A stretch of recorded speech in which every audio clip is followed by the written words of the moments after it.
Hi friends, అందరూ ఎలా ఉన్నారు?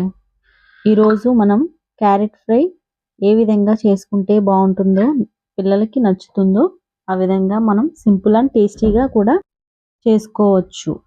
ముందుగా క్యారెట్ని నీట్గా కడుక్కొని పైనున్న పీల్ అంతటిని తీసి బాగా మనం ఒక ప్లేట్ తీసుకుని ప్లేట్లోకి నీట్గా తురుముకొని పక్కన పెట్టుకుందాం. ఇప్పుడు ఒక ప్లేట్ తీసుకొని ఒక ప్లేట్లోకి పోపు దినుసులు, ఎండుమిర్చి, కరివేపాకు, జీలకర్ర, వెల్లుల్లి దంచుకుని వేసుకుంటే చాలా టేస్టీగా ఉంటుంది. పిల్లలు కూడా దాన్ని స్కిప్ చేయరు. ఇప్పుడు ఒక ప్యాన్ తీసుకుని స్టవ్ ఆన్ చేసుకుని స్టవ్ మీద పెట్టుకుందాం. ఇప్పుడు ప్యాన్ వేడయ్యాక ఆయిల్ వేసుకుందాం.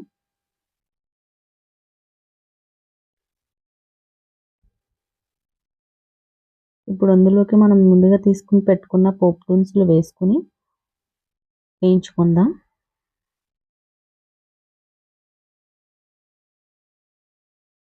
స్టవ్ని మీడియం ఫ్లేమ్లో ఉంచుకుని వేయించుకుని దాంట్లోకి మనం వెల్లుల్లి రబ్బలను దంచి పెట్టుకున్నాం కదా, వాటిని కూడా అందులో యాడ్ చేసుకుందాం. ఇప్పుడు వాటిని కూడా మనం ఒకసారి కలుపుకుందాం. తర్వాత మనం ఎండుమిర్చి అండ్ జీలకర్రను కూడా వేసుకుని బాగా కలుపుకుందాం.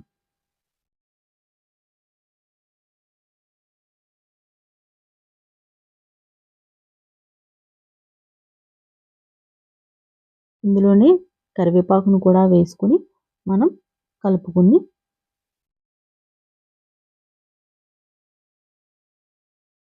ఇప్పుడు మనం ముందుగానే తురుము పెట్టుకున్న క్యారెట్ తురుమును కూడా అందులో వేసుకుని నీట్గా కలుపుకుని పోపు అంతా కలిసేటట్లు మనం ఒకసారి మిక్స్ చేసుకుందాం. చాలా అంటే చాలా టేస్టీగా అండ్ హెల్తీగా ఉంటుంది. పిల్లలకి కూడా బాగా నచ్చుతుంది. ఇప్పుడు మనం దీనిపైన మూత పెట్టుకుని ఒక 5 మినిట్స్ పాటు మీడియం ఫ్లేమ్లో ఉడకనిద్దాం.